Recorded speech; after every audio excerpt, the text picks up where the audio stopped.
puteți oferi câteva răspunsuri la următoarele întrebări. Eu sunt cam emotiv, am o experiență tristă în privința interviurilor și nu aș vrea să fac vreo gafă. Aici nu există nicio gafă. Am vrea doar să știm care a fost părerea dumneavoastră despre acest eveniment. Este foarte bun și îmi pare rău că în anii anteriori nu am participat. Dar dacă mai face încă un eveniment de acest gen, ați mai participa? Cred că da, sau sigur da, numai să nu am probleme de sănătate financiare. Problemele astea se rezolvă, nu? Da, e posibil să nu se mai rezolve. Din moment ce rezistați pe piața economică actuală, cu siguranță se rezolvă.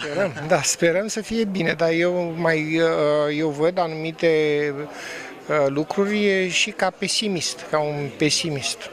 Hai să încercăm să fim realiști de acum încolo. Da, am să încerc să fiu mai realist. Vreau să vă mulțumesc că v-ați depășit teama de a vorbi în fața unei camere. Să știți că n-ați fost deloc emotiv, chiar v-ați descurcat foarte bine. Vă mulțumesc foarte mult pentru timpul acordat. Cu plăcere, cu plăcere.